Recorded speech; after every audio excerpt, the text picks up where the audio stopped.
Next up on Kiowa Talk, we're going to have a little discussion about Westwind and their proposed cobalt nickel refinery processing plant in Lawton. And with us, we've got Brandon Parker. Are you there? Yes, I'm here. Okay. I'm glad to be here. Well, thank you for coming. We've got three people from the KCA ILUC in here in the office, too, and they're listening. First, a couple of things. Brandon, go ahead and tell about yourself, about your background, and we'll start from there. Sure. Yeah, my name is Brandon Parker. I'm born and raised in Lawton, Oklahoma. And as I grew out of high school, I'll just be real quick. I don't really have much time. But, I pursued a career in public health. And so I went to East Central University in Oklahoma and obtained a bachelor's degree in environmental science. And then a few years ago, I went to a university on the East Coast and got a master's experience in public health, again, focusing on environmental health issues. And so that's sort of my specialty. You know, I like to tell people I'm a tribal public health consultant, if you will. And I'm engaged in my tribal government back home. I live in Arizona, so I chime in to the Comanche Business Committee meetings that are on live feed on Facebook. And a few months ago, they were talking about Westwind, and that piqued my interest, and I started doing some research on it.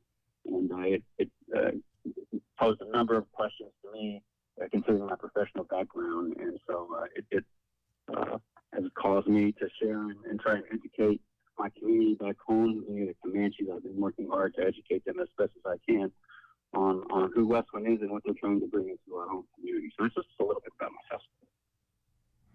Oh, that's excellent. So probably to start off this discussion, let's go back into a little bit of history of how Westwind has come to have this processing plant approved and construction begun. How did all of this start? So I've done some research. You can actually go to the City of Lawton has a Facebook page, and they have what they call a city council page, and there's a calendar on that electronic calendar. And every time the city has a meeting, there's all the files for that meeting are in that calendar. And so when again I learned about Westwind, watching some CBC meetings, and I went to that City of Lawton website, and I started doing some basic research, and I learned about some important dates. And one of those important dates goes back to August 23rd, 2022. That's when the City of Lawton and some others as in entities like the Lawton Economic Development Authority, the Lawton Economic Development Commission, the Comanche County Industrial Authority, those entities entered into what they call basic terms, it's in the record, with a company that was only titled, again, back in August 22 as the Blue Braveheart Project, quote unquote. And so that's kind of how it all started. My theory is that, somehow the representatives from Westwind, through some mechanism, got in contact with, local city officials in Lawton. And, my theory is there were informal discussions, there were feelers between the two entities, and then I think both figured out probably they both came up with strategies and potential solutions to reach term agreements, and all that kind of discussion was culminated again on the August 2023, 2002 City Council. And again, another thing about that is with the city signed and executed initial documents in an executive session or in a closed door session. And then from that point on, the process that started, the process became public. What I mean by public is the term Westwind Elements in the name of the refinery was released to the citizens of Lawton in the surrounding area in February of 2023. That's when the city and Westwind, I think, really got extremely confident, and they both established, clear boundaries on what they were going to do for one another and how they were going to do things. And they were comfortable. Westwind was comfortable. The city was comfortable with announcing to the citizens of Lawton, and this is all. There's actually all of these meetings have video recordings.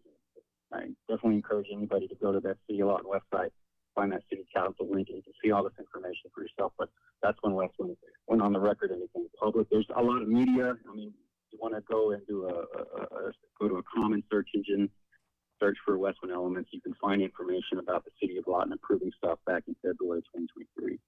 And that was when they made some term agreements, is what they call it. And then subsequently, there's just been a lot of number of things going on, but that's kind of the origin of Westwind Elements. So I've noticed at the beginning there were a few details on what actually it was. It was more just the topic and the name, but then of recent, more and more details have come out about what this processing plant actually is, and cobalt is a toxic material, and the finer the particles of cobalt are, the more deeply that it's ingested into your lungs, and it's very carcinogenic. And so tell us a little bit about the impact of cobalt dust particles and toxicity in the human system. Well, maybe to back up a little bit, Westwind is doing fundamentally two things. Their objective is to operate a pilot plant, and after that, their objective is to operate a large scale. They use the term large scale in the documents. Another way to say it is a commercial plant on a large scale. The pilot plant is sitting on a 40-acre footprint. The commercial scale is going to sit on a 480-acre footprint. And then again, they're going to refine. You mentioned cobalt. Again, for the pilot plant, Westwind is not saying they're doing cobalt. They're saying they're going to refine for nickel powder. And for the commercial plant, it's not really exactly clear what metals they are going to refine in the pilot plant.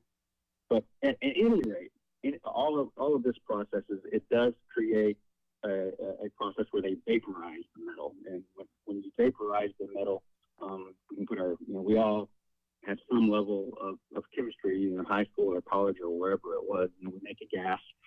Just like, for example, O2, there's two elements of oxygen to oxygen. These gases have they vaporize the metal out of what they call a feed material. And so the particle size of these materials are extremely fine. We're talking about on the micro level. You need a microscope to see these particles that they're so small. And when they vaporize these metals, they turn it into a gas. These gas essentially, the chemical, the scientific term is decompose. So they turn it into a gas. They make the gas decompose, and that decomposition separates the metal out completely. And then when we talk about separate, that's that fine particle.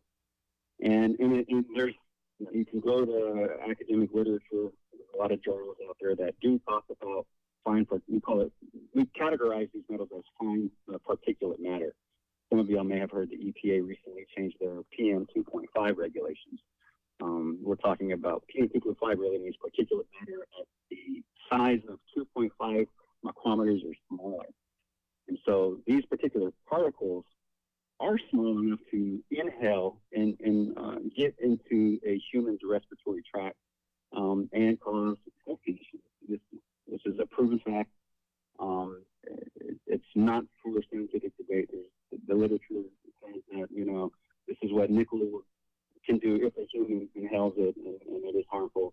This is what cobalt can do. And again, on the commercial scale, I'm not sure what they're going to refine there, but they intend to vaporize metals.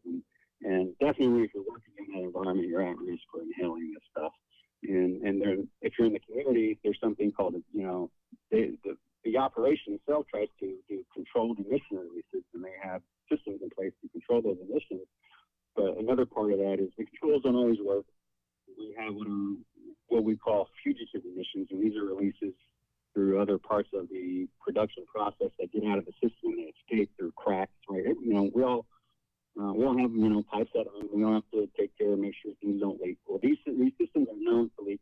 So these are other ways that some of these fine particles can get out into basically to expose somebody from what we call an occupational health perspective, or where there can be emission standards, emissions into the local environment. And again, Westland is saying, they have basically, they have what we call engineering controls to prevent all these things from happening. But that has to be a perfect system in order for it to work. And the literature, again, proves that we don't really have perfect systems out there to control things. So anyhow, that's one thing. And again, once these exposures to these metals happen, the literature goes back. New Country 98.5 is KACO, Apache, Lawton, Fort Sill, a product of Moment Media. And then ponytail effect. So acute things are like things like pneumonia, or around issues around creating respiratory illnesses. And then long-term effect, obviously, is more carcinogenic issues. So Brandon, you had used the word decompose. Isn't it possible that if something goes awry at that plant, that all the people in the area could decompose? I don't know if I would characterize that as fact. But there's kind of, you're asking about releases into the environment. Now, I want a full disclosure. I'm again, I'm an environmental health specialist, and I don't claim to be an expert in this at all.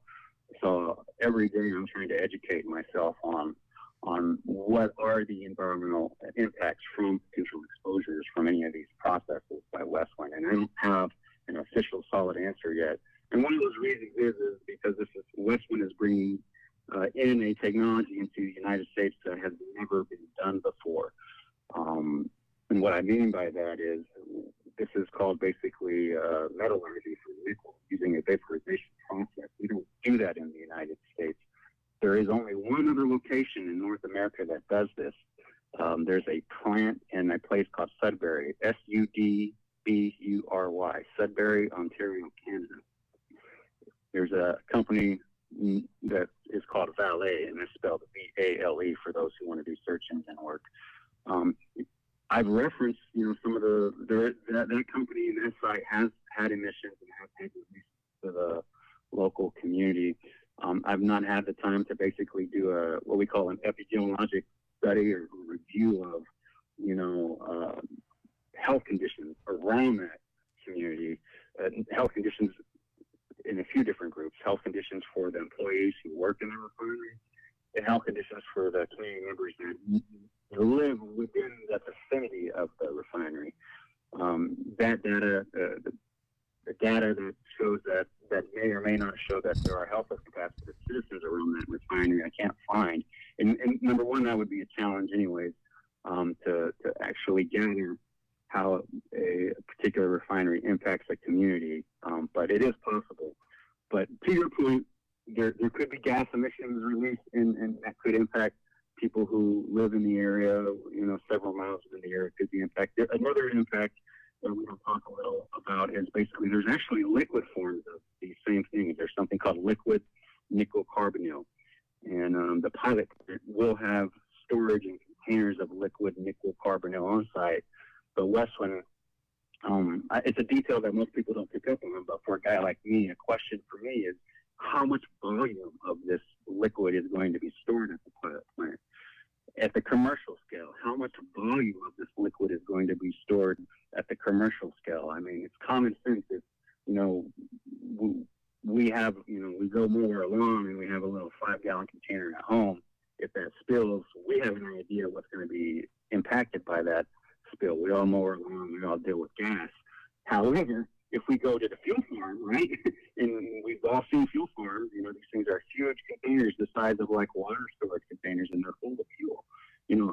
Westwind hasn't said anything about the total volume of this, but we do know that accidents do happen, unintentional releases do happen into the environment, and based on the size of the volume of the storage of those known and documented flammable and combustible and toxic and corrosive liquids, if there was an unintentional spill right there at that site in Lawton, Oklahoma, I couldn't conclusively say if the community members would be safe. I mean, Westwind is going to tell you that we think our processes are safe, but if they have 10,000 gallons of something and then an earthquake happens and it breaks that storage, and then we have a containment breach, who knows where that would go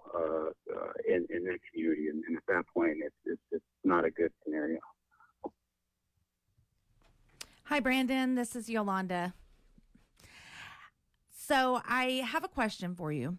So as the executive director of the KCA Intertribal Land Use Committee, a part of my job is to unite our tribes to protect our lands. And so my concern with this situation is how it affects our lands. And as you know, we have a cemetery that is very close to where the refinery is going to be, and it's the DO cemetery.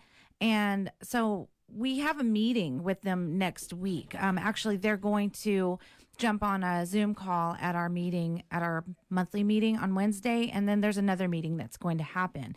So my question is, and I know that we don't have too much time left, but my question is, what questions should we be asking them in regards to the safety? And do you know of any possible safety issues in regards to the land? Okay, one good question. I think you mentioned safety, right? You're talking about environmental stuff. You also mentioned the cemetery. So there's something called the section 106 process, which is basically consultation. I think Westwind, I don't know legally if they're required to consultate with anybody who's associated with the KCA. But I think, asking Westwind if they plan to consultate with the KCA is an important question for Westwind to answer and be asked. It gets them to see basically if they're going to come to the table with the tribal community. The tribal community's obviously been around along Oklahoma and Southwest Oklahoma a lot longer than the city of Lebanon. But with regard, another question that, we could ask is basically Westwind is saying that what they're doing is safe. It's safe for the environment. Their emissions are going to be low. Their employees are going to be safe. They're saying that they have data. So I think one thing, at least from my point of view, is that, okay, let's prove to us that you're doing whatever you're going to do is safe. And what I want to point to is basically, again, back to that plant in Ontario, Canada, they have what they call fence line monitoring. I think there may be like 8 or 9 monitors right on the fence on those plants at that plant in Canada. And those monitors have collected air quality data for a number of years. That air quality data is very important. That proves to what degree pollutants were released into the environment at that site, at Sudbury. As you'll know, the pilot plant is not doing fence line monitoring. The pilot plant or the city of Lawton really isn't, my understanding is ODE2 isn't going to do any air monitoring at all for the pilot plant. What kind of monitoring will they consider doing for the pilot plant on a voluntary basis? Aside from monitoring the air emissions, it's difficult, in my opinion, for Westwind to tell the community or to tell the tribes that they're not releasing any harmful communities into the environment. They need the data, basically. Same thing that goes for the employees that work in the refinery. And I point back to Sudbury, Ontario. There's something that we call an occupational medicine program. That's basically if you have workers who are doing a job and they're exposed to hazardous conditions, we regularly send those workers to the doctor. We run tests in labs and make sure that, whatever they're exposed to is not showing up in their blood or their urine. That data exists in Sudbury. I don't know who has the data. I don't think Westwind owns the data, but that'll show you that, they want to hire 700 employees. Google nickel carbonyl or whatever. If you Google nickel carbonyl, it's a very dangerous toxic substance. And, the KCA should know, that they shouldn't just know based off, verbal, position from Westwind. There should be data to back that up that says the workers are going to be safe. And here's the data from the nickel process that goes back 3 or 5 years in Canada that shows that it was safe. They're not pulling that information out and sharing that with you. That's really good. That's a lot of, can you hear me? That's a lot of really good information. So I do appreciate that feedback. And I think Joe has a couple of questions for you because we're running out of time. Yeah, we are running out of time, but I've got 2 quick questions. What approvals, if any, has this project received from the EPA, from the state, from the county, from the city? I know no approvals were received from the 3 native sovereign governments in the area. So my second question is that this project was brought to the area to create jobs. What jobs is this creating? Who's been interviewed? Has there been interviews announced, or all the employees coming in from out of state, and there's not really any jobs and any economic benefit to the people of the area? And we've got about a minute and a half left. Yeah, with regard to the approvals, the city of Lawton, from what I understand, issued less than some basic approvals, some construction approvals, some earth movement approvals, some stormwater drainage control approvals. That's at the local level, but at the federal level, my understanding is that there won't be any need for any federal approvals for the site, because the state of Oklahoma is charged with implementing federal regulation in this case. The state of Oklahoma means ODEQ. And ODEQ, to my knowledge, hasn't released a permit yet for the pilot plant. I think that's okay because the pilot plant isn't operating yet. But let's just say, for example, if they're constructing it right now, if they have it built in a week, they couldn't operate because they don't have a permit, to my knowledge, from ODEQ. And we're talking about an emission permit. When it comes to the question on jobs, I think the CEO of Westland did a presentation on January 28th at the University of Oklahoma. She was actively trying to recruit at that presentation engineers and other individuals to work for Westland and put in their job applications. I think, if my memory serves me correct, the CEO went on an interview in December, and she was asked, how many employees has she hired, or how many employees are living in the area? And the answer was one. There was only one employee working at the site there in Oklahoma for Westland. Now, going back further, Westland is saying there's 3 categories of jobs. At the lower scale, there's going to be operators, and there's going to be maintenance workers, and there's going to be engineers. And they're basically roughly saying a third of their volume, maybe 300 are going to be maintenance workers, and 300 are going to be operators, and 200 or 300 are going to be engineers. And the engineering jobs are only going to require high-level certifications and degrees. But the other maintenance jobs, the other 400 jobs are going to be available for the community. But Westland, from one understanding, is having a difficult time trying to recruit and get people to fill those jobs at the local level. We've run out of time, but I want to have you on the show next week. So let's cut off here, and we'll just continue this show next week. All right? No problem. That sounds good to me. Right. Thanks for having me, guys. Right, thank you. Thanks to everybody in attendance. All right. We've got a number of very quick announcements. So, ladies, if you could just shoot your announcements, keep it quick. The previous was a paid program, and the opinions expressed within it were those of the individual participants and not those of Moment Media management and staff.